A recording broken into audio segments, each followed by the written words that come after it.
जनशलाकया चक्षुरुन्मिलितं येन तस्मै श्रीगुरवे नमः। वंशाकल्पतरुभ्यश्च कृपासिन्धुभ्यैव पावनेभ्यो वैष्णवेभ्यो नमो महाभद्राय कृष्ण प्रेमप्रदायते कृष्णाय कृष्ण चैतन्य नाम्ने गौरक्षसे। हे कृष्ण करुणा सिंधो दीनबंधो जगत्पते गोपेश गोपिका कांत राधा कांत नमस्तुते। तप्त कांचन गौरांगी राधे वृंदावनेश्वरी विश्वांसुते देवी प्रणमामि हरिप्रिये। आदेवी कातु भरतगतयास्ते वाचा जाते निपत्तको विदण्डवतमुलभटारति अस्या प्रसादं बुद्धस्य जनस्य कृत्वा गन्धर्विके तव गणे गणनं विद्धि अंगश्यामलिं छटाभिरभितो मन्दे कृतेन्दीवरं जड्डञ्जागदरोति संविदधतं पट्टम्बरस्य श्रिया वृन्दारण्यनिवासिनं लीलसद्दामाभिनामोदरम् राधास्कन्दनिवेशितो जलभुजं ध्यायेन् दामोदरम् भक्त्याविहीनापराधलक्ष्यै चित्तस्य कामादितरङ्गमध्ये कृपामयीं त्वां शरणं प्रपन्ना वन्दे नमस्ते चरणारविन्दम्। गुरवे गौरचन्द्राय राधिकायै ददारे कृष्णाय कृष्णभक्ताय सर्वभक्ताय नमो नमः।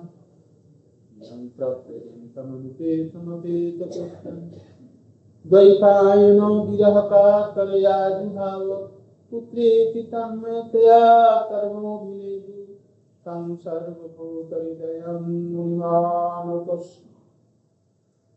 तवैवास्मि न जिमामि त्वया विना इति विज्ञाय राधे तन्मे मां चरणन्ति। गोपाल भट्ट गोस्वामी का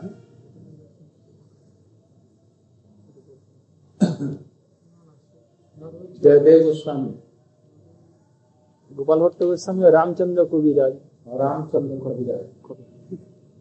इन तीनों का आविर्भाव या तिरोभाव तिथि कल थी और शायद कल नरहरि प्रभु की आविर्भाव तिरोभाव।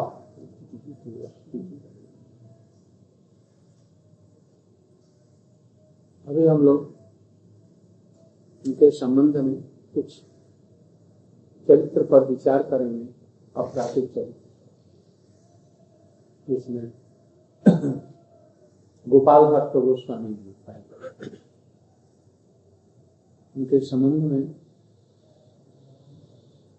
नपे तुले और सार शब्दों में आप लोग कुछ कुछ थोड़ा थोड़ा बोलिए। कुछ लोग बोलेंगे पहले गोपाल भट्ट जी के, कुछ लोग बोलेंगे जयदेव जी के संबंध। जयदेव गोस्वामी कविराज हैं, जयदेव गोस्वामी छिलेन खाली गोपाल भट्ट गोस्वामी रामचंद्र कविराज। जयदेव जी का भी कब था? आज पर आज नहीं, आज ही तो কোন জায়গায় থেকে শোনা হইতো? কোন জায়গা উঠাইয়ে আমি একটা বুক করে আমি একটা টিচি সব বই মোড়ে যাওয়া যায়। हाँ तो उस पर लिख दिया। अरे स्कूल बोर्ड होले भालो स्कूल पढ़ाना जाए पर स्कूल कहाँ आज से तो कोई कुछ है ही नहीं। जयदेव जी गोस्वामी के बना मायापुर अच्छे। तब गोपाल भट्ट जी का रामचंद्र जी का ये चला गया कल पर 22 तो जयदेव जी का आज क्या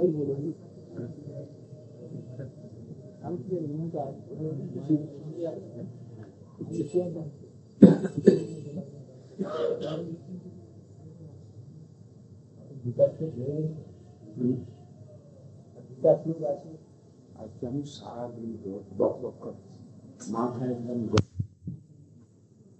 गोपाल भट्ट जी के संबंध में सुन रहे हैं। जैसे कि पूर्व वक्ता ने बतलाया, दक्षिण देश में श्रीरंगम में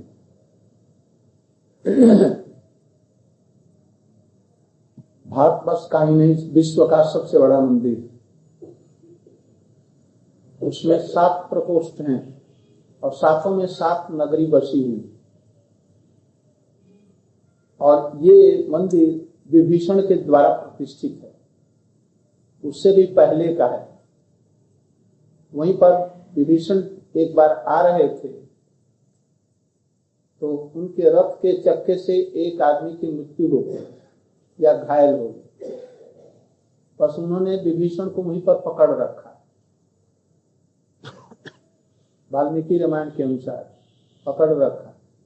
फिर उन्होंने भगवान राम को पुकारा तो रामचंद्र जी जाकर के बोले, जैसे ये मेरे सेवक की जो त्रुटि हुई है ये मेरी त्रुटि है, इसलिए आप भक्त लोग हमें क्षमा करें, या दंड दें तो मुझे दें, ये हमारा आश्रित है, इसलिए आप लोग इसको छोड़ दें, अथवा दंड देना तो इसको छोड़ करके हमें दंड दें। सब लोग रामचंद्र जी के वचनों से मुक्त हो गए और उनको छोड़ दिया। तब से विभीषण प्रतिदिन वहां के दर्शन के लिए आते जाते। इसलिए ये सतयुग से त्रेता युग से ही ये मंदिर प्रसिद्ध है। पीछे से रामानुजी इत्यादि ने इसको बहुत बड़ा विशाल बनाया और ये विश्व का सबसे बड़ा मंदिर। यहीं पर चैतन्य महाप्रभु जी संन्यास लेने के बाद में जा रहे थे, दक्षिण देश में भ्रमण कर रहे थे। उसी समय में ये रामानंद जी से मिलने के बाद दक्षिण में और नीचे गए और वहीं पर महाप्रभु जी से इनकी भेंट हुई। उस समय आषाढ़ का महीना था, चातुर्मास, आषाढ़ मास अभी आरंभ होने वाला था। तो ये मंदिर में दर्शन कर रहे थे। इनके रूप गुण और विद्वता को देख करके ये तीनों भाई जो भक्त थे, ये लक्ष्मी नारायण के उपासक, उन्होंने भिक्षा के लिए निमंत्रण किया अपने घर और बोले, जैसे सन्यासी लोग तो 4 महीने इधर उधर जाते नहीं है, इसलिए आप 4 महीने हमारे घर में रह करके भिक्षा लेंगे और श्रीरंगम जी का दर्शन करेंगे और हरि कथा यहाँ होती है, आप सुनेंगे। महाप्रभु जी ने कहा, एवं वस्तु ऐसा ही हो। इसलिए महाप्रभु उन्हीं के घर में रह गए और वहीं से रोज श्रीरंगम का दर्शन करने आते। वहां पर जहां महाप्रभु रहते हैं हरि कथा होगी ही। तो ये लोग लक्ष्मी नारायण के उपासक, उनसे इन्होंने महाप्रभु जी ने पूछा, ऐसे ही हरि कथा के माध्यम से, लक्ष्मी जी बड़ी पतिव्रता है और नारायण की अर्धांगिनी और बड़ी पतिव्रता है, तो वो क्यों छोड़ करके नारायण को और कृष्ण की सेवा करने जाती हैं? तो उनका पतिव्रत धर्म रहा कहाँ? उन्होंने कहा, जी कहाँ ऐसा लिखा? उन्होंने कहा, जी कस्यानुभावो अश्वन देव विद्म तवांग रेणो स्पर्शाधिकार श्री ललना आचार्य तपो विहाय कामान नारायण सेवान। विहाय माने कामान माने क्या? नारायण की सेवा को प्रत्याग करती और ये कृष्ण की सेवा करने के लिए तपस्या करती है, किंतु पाया नहीं। विहाय कामान छोड़ करके हितव्रता बहुत दिनों तक तपस्या का आचरण किया, किंतु यही नहीं लिखा जैसे उनको मिल ही गए, मिली नहीं। तब फिर उनका पातिव्रत धर्म रहा था। उन्होंने श्रीमद् भागवत के श्लोक को देखकर ठीक है। तब वो महाप्रभु जी के प्रश्नों का उत्तर ठीक नहीं दे सके तो महाप्रभु जी ने कहा, ये कृष्ण और श्रीश कृष्ण स्वरूपयो सिद्धांत अभेदे अपि श्रीश कृष्ण स्वरूपयो रसेन उत्कृष्यते कृष्ण रूपमेशा रस स्थिति। रस की स्थिति ऐसी ही है ये कृष्ण और श्रीश, श्रीश माने लक्ष्मी जी के पति नारायण, कोई अंतर नहीं है, दोनों एक ही तत्व है। राम, कृष्ण, नृसिंह, वामन, नारायण, ये सब कोई अलग तत्व नहीं, एक कृष्ण ही तत्व के ये विभिन्न प्रकाश है। कृष्ण को ही उपासना के तारतम्य से विभिन्न रूपों में हम इसको दर्शन करते। इसलिए यदि लक्ष्मी जी कृष्ण नारायण को छोड़ करके यदि कृष्ण के प्रति लुप्त हो गई है तो उनका पातिव्रत्य धर्म नष्ट नहीं होगा।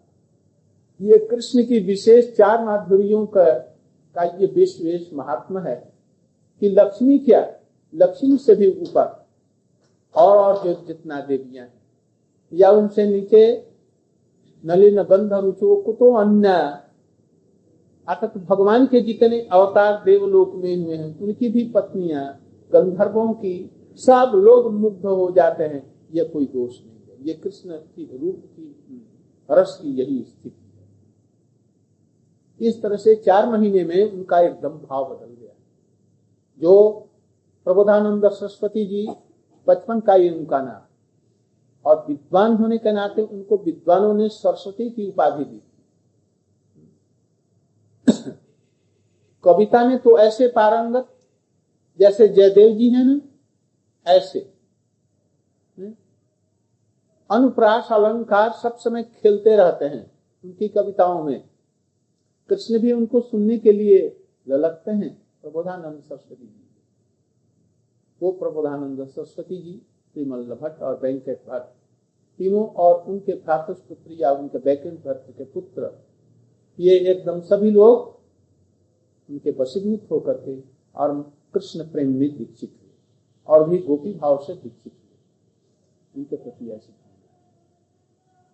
बचपन से ही गोपाल भट्ट गोस्वामी जी को लिखाया पढ़ाया, व्याकरण इत्यादि जितने तत्व की बातें हैं और उपासना, अर्चन मार्ग, विधि मार्ग और जितने प्रमाण प्रमेय सब है, सबको प्रबोधानंद सरस्वती जी ने इनको शिक्षा दी और पारंगत कराया।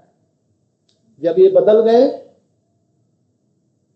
जब कृष्ण भक्ति में वो सब लोग आ गए, तो वहां के जितने सब ग्रंथों के बड़े विद्वान ये थे, गोपाल भट्ट गोस्वामी जी प्रबोधानंद सरस्वती से शिक्षित हुए, वो सब अपने चीजों को लेकर के महाप्रभु जब वहां से चले आए तो उनके पिताजी के अप्रकट होने पर प्रबोधानंद सरस्वती जी चले आए वृंदावन में। वो भी धीरे धीरे सबको छोड़ छाड़ करके चले आए। चलते चलते रास्ते में भ्रमण करते हुए गोमती के किनारे कभी गंगोत्री, जमुनोत्री और जहां गोमती निकली है वहां, और सब बड़े बड़े भारतवर्ष के जितने भी तीर्थ हैं सब तीर्थों में ये गए। जब गोमती जहां से निकलती हैं वहां पर गए। गोमती का एक दूसरा नाम सरजू है या गंडकी है, गंडकी, गोमती या गोमती नदी।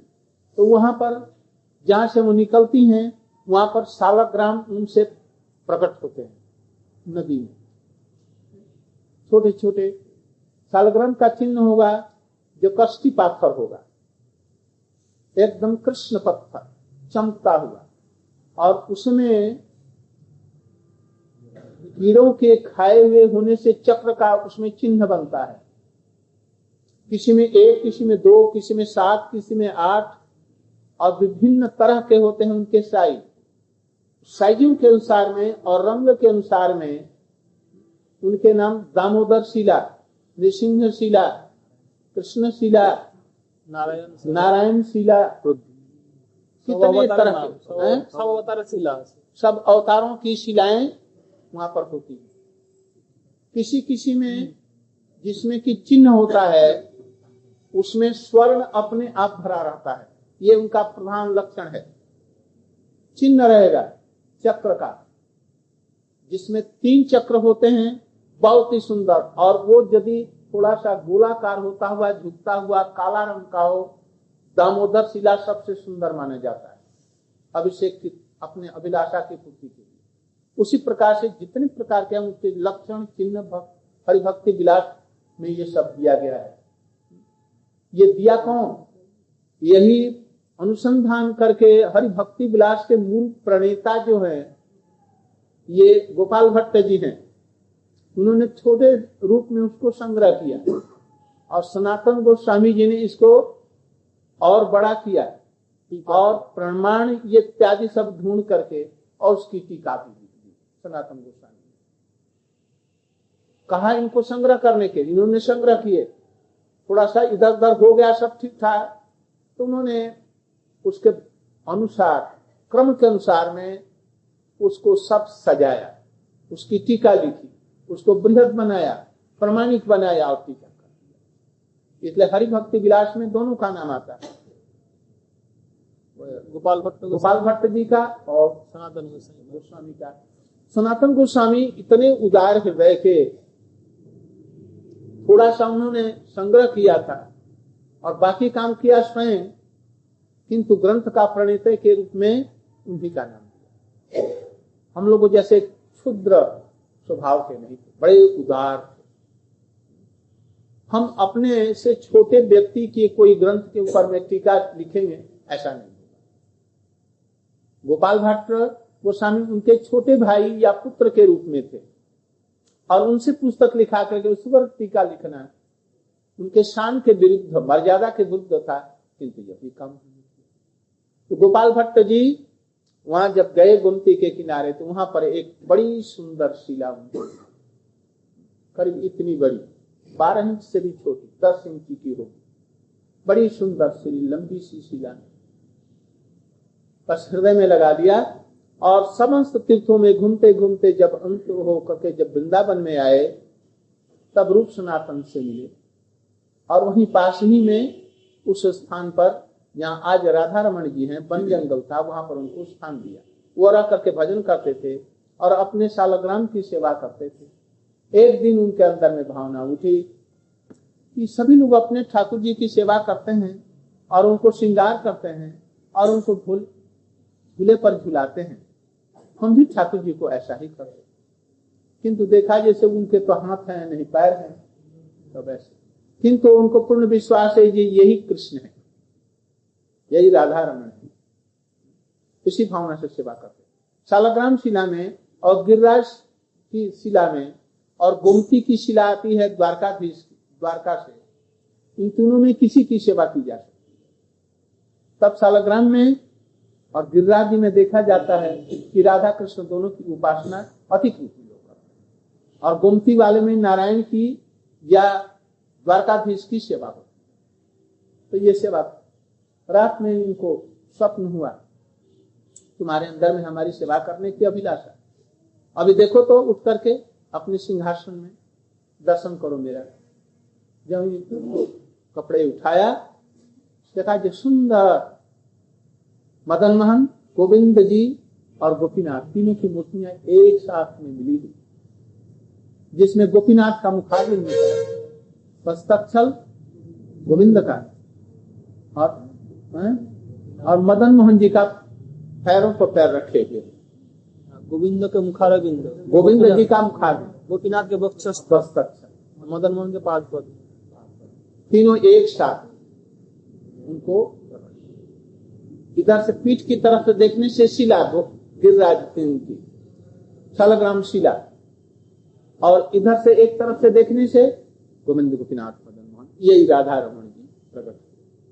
आनंद का ठिकाना नहीं रहा, सब दूर दराज से लोग सब दर्शन करने आए, तब से इनकी प्रसिद्धि, सब उनको दूध इत्यादि से अभिषेक किया गया जो अभी तक चलता है।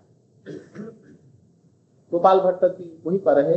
कुछ दिनों के बाद में वहां पर श्यामानंद प्रभु, नरोत्तम ठाकुर और श्रीनिवास आचार्य जी वहां पर आए। उस समय में नरोत्तम ठाकुर जी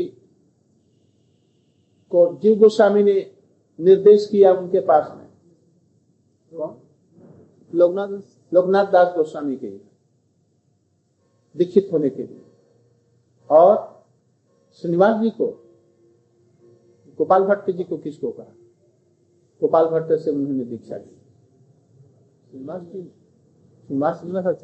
श्रीनिवास आचार्य ने उनसे जाकर के दीक्षा लिया और जी गोस्वामी ने सबको समस्त शास्त्र पढ़ाया भक्ति गोस्वामी सिंधु से लेकर के रूप गोस्वामी और हमारे सनातन गोस्वामी और गोस्वामी के समस्त ग्रंथों को उन्होंने अध्ययन कराया और तब फिर उनको समस्त पुस्तकों के साथ में बंगाल भेजा जाते। ये गोपाल भट्ट गोस्वामी जी बहुत ही विद्वान व्यक्ति, भगवान के भक्त जो उनके सालग्राम से राधा रमन जी निकले और उनकी बहुत सी पुस्तकें तो उतनी नहीं है, किंतु हरिभक्ति विलास और बहुत से स्तोत्र उनके हैं। सत्क्रिया सार दीपिका, अच्छा, और है गोपाल भट्ट जी की कुछ टीकाएं भी हैं। वो बिल्ल मंगल ठाकुर कृष्ण करणामृत का शायद उनकी टीका भी। तो ऐसे ही गोपाल भट्ट गोस्वामी जी परम विद्वान व्यक्ति थे और रूप सनातन जी के कृपा पात्र थे। महाप्रभु जी ने निर्देश दिया था जब वृंदावन में जाना तो यहीं पर आज नहीं, उस दिन कृष्ण रामचंद्र कविराज और किसका आज ये जयदेव था, आज तो जयदेव है। काल के नरहरि सेवा विग्रह प्रतिभाव किए थे अभी देखा रामचंद्र कविराज जी ये बहुत ही सुंदर और मृदुभाषी थे। 16-17 वर्ष की उम्र में जब इनकी शादी होने जा रही थी और शादी करके लौट रहे थे वर के रूप में, और इनकी पत्नी पालकी में बैठी थी, ये भी पालकी में जा रहे थे, तो श्रीनिवास आचार्य जी के जहां पर भजन करते थे वहीं से ये होकर के गुजर रहे थे रास्ते से। तो श्रीनिवास जी ने टॉन्टिंग किया, कोई भी ऐसा मूर्ख व्यक्ति होता है या कोई विद्वान ऐसा हो सकता है बुद्धिमान, जे पैसे से काल को खरीद करके, नागिन को, विषैली नागिन को खरीद करके ले आए, पैसे से खरीद करके और ले आकर के और उसी के द्वारा मारा जाए, ऐसा कहीं होता है? जैसे आग में पतंग कीड़े लाभ मरता है, ऐसे मरने के लिए जा रहा है। इसलिए ये अपने को समझ रहा होगा कि मैं आज आनंद सबसे बड़े सुख को भोगने के लिए आज जा रहा हूं, आज हमारा जीवन कृतार्थ हो गया, सुंदर लड़की के साथ मेरी शादी हुई, आज हमारा जीवन बन गया। और ये जैसे पतंगे आग में कूद करके अपने प्राण को देने जा रहे हैं, ऐसे आज ये आग में जलने के लिए ये जा रहा है और इसको भान नहीं है। बस उन्होंने सुना और सुन करके डोली रोकती, कहा जी इसको ले जाओ घर, और मैं अब घर नहीं जाऊंगा। बस श्रीनिवास जी के चरणों में पहुंच गए, बरबेस को उठा करके फेंक दिया पालकी में, जे इसको ले जाओ इसके साथ, और इसको नागिन को भी ले जाओ। अब वो तो डकर डकर करके रोने लगी और ये बेचारे गए नहीं। थोड़े दिन के बाद में श्रीनिवास जी के संग में रहे और उनकी शिक्षा का ऐसा फल हुआ। और नरोत्तम ठाकुर जी वहां आते जाते थे, नरोत्तम ठाकुर जी से बड़ी मित्रता हो, प्राण के बंधु हो गए। इसलिए नरोत्तम ठाकुर ने उनके संबंध में क्या लिखा है? रामचंद्र संग मांगे नरोत्तम दास। प्रार्थना करें श्रीनिवास जी से, आप मेरे शिक्षा गुरु हैं, गुरु भाई हैं एक तरह से। तो ये रामचंद्र जी और श्रीनिवास जी और ये सम रैंक के हैं, किंतु श्रीनिवास जी थे वो कुछ अधिक उम्र में थे। और विद्वान ऐसे जो भागवत पाठ करें ना, तो राधा कृष्ण टकटकी लगा करके सुनने के लिए बैठ जाएं। जैसे कि वो हमारे सूरदास जी बिना बजा रहे हैं, अंधे सूरदास, और कृष्ण मानो ऐसे सुन रहे हो। ऐसे जब ये प्रवचन करते थे भागवत के ऊपर में, तो राधा कृष्ण दोनों सुनने के लिए वहां पर पहुंच जाते, पधार जाते। और श्रोताओं में से ऐसा कोई व्यक्ति नहीं जो कि प्रेम से पिघल करके द्रवित नहीं हो जाता। ऐसे सुंदर पाठ सिद्धांत विधि संस्कृत के विद्वान और राग रागिनी के आचार्य, इन तीनों ने नरोत्तम ठाकुर, श्रीनिवास आचार्य और श्यामानंद प्रभु एक गड़ानहाटी राग, एक नरोत्तम ठाकुर गौरानहाटी और इन दोनों का एक एक श्यामानंद प्रभु रेनेटी मनोहर शाही और मनोहर शाही, 3 तरह के सुर नए नए निकले। पहले ध्रुपद हमार अवरोह के साथ में ये सब चलता था। इन लोगों ने उसको सरल और मधुर होकर के महाप्रभु जी का यह प्रेम धन प्रचार करने के लिए अभी नवदीप इत्यादि है, यहाँ पर श्रीनिवास आचार्य का ये सब प्रधान है। और उधर में आसाम मणिपुर में गड़ानहाटी और मनोहर शाही मेदिनीपुर और इधर में जगन्नाथपुरी इत्यादि क्षेत्रों में उड़ीसा में वो सब श्यामानंद प्रभु जी के ये सब में प्रचलित है। तीनों अद्भुत। तो ये इनको जिन दोनों से उम्र में अधिक श्रीनिवास जी थे, उनके शिष्य को अपना गुरु भाई मानते हैं।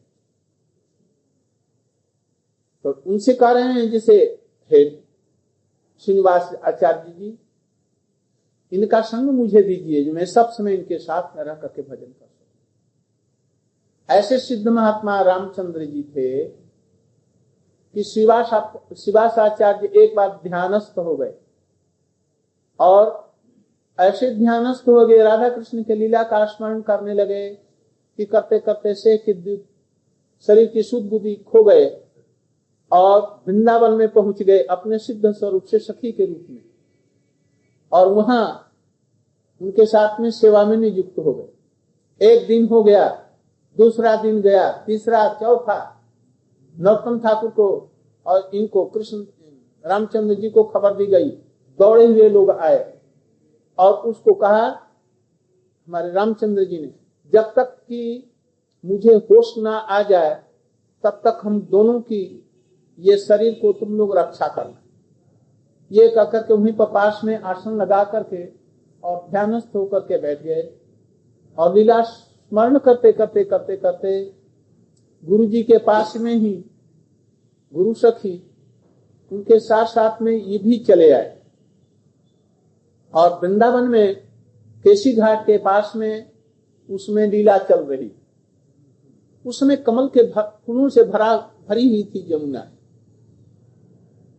उसमें परस्पर कीड़ा कर रहे हैं, पानी दे रहे हैं, उछाल रहे हैं, वो उनको हराएं, इनको हराएं। कृष्ण पानी में डूब करके उनके चरणों को पकड़ते हैं। ये सब लीला होते होते राधा जी के नख बेसर, नाक में जो बेसर लवंग होती है वो कहीं खो। सब सखियां खोज रही हैं, मिल नहीं रहे। इधर में प्राकृतिक विचार से, काल के विचार से 4-5 दिन हो गए। श्रीनिवास उसी लीला में चले गए थे, इसलिए 4-5 दिन वहां रह गए। तब ये अब गए और उस लीला में गोपी भाव से तब वहां पर खोजते खोजते गुरु जी को गए जहां पर लीला हो रही थी, और ये भी खोजने लगे।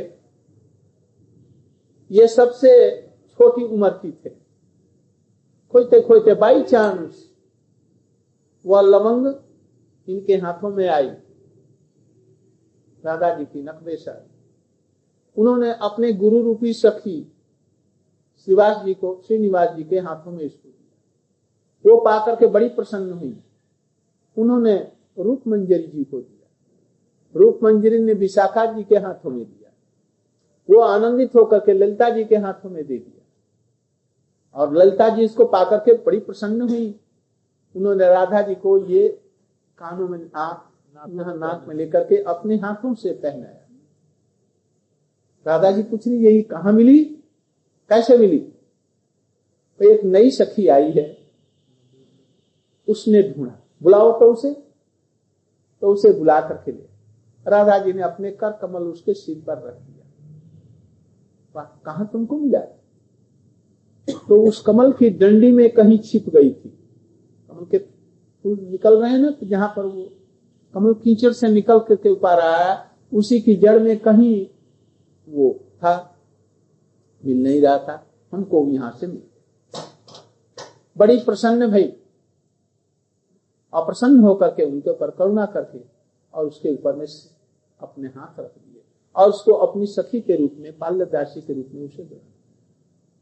इसके बाद में लीला समाप्त हो गई। समाप्त हुई तो गुरु जी के साथ में शरीर में उनके प्राण आ गए और आकर के कुछ दिनों के बाद में तब आंख खुला तो देखे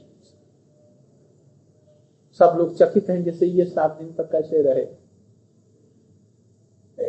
इस तरह से ये रामचंद्र जी थे सिद्ध महात्मा। महाप्रभु जी के गण भी जितने हैं, कोई चमत्कार दिखाने, कोई अधिक चमत्कार नहीं दिखाता। क्यों?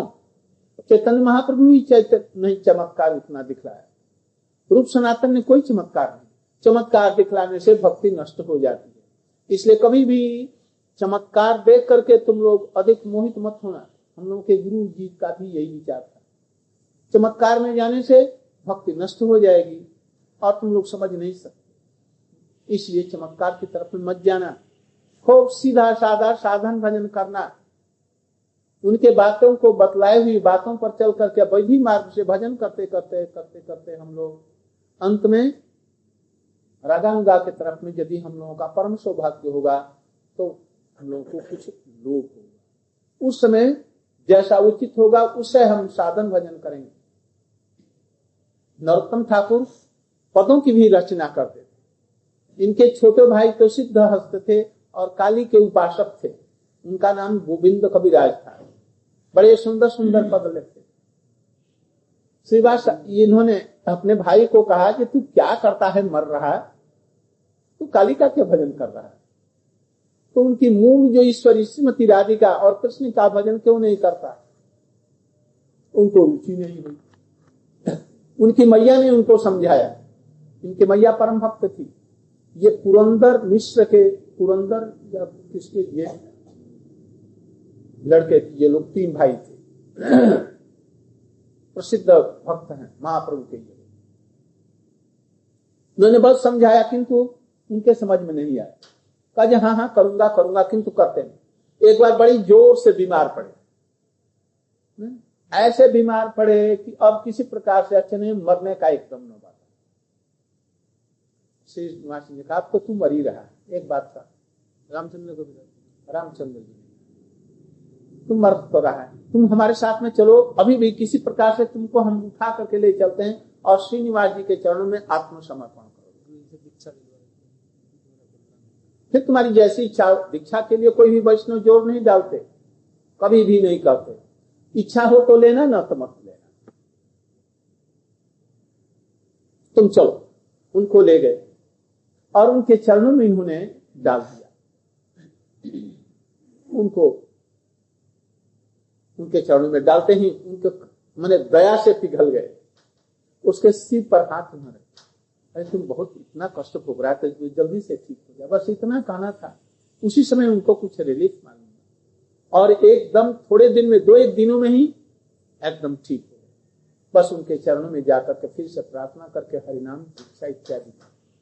और तब से सबसे पहला उन्होंने ये लिखा, भक्त जीवन का पहला, भजहु रे मनुष्य नंदन अभय चरणार बिंदरी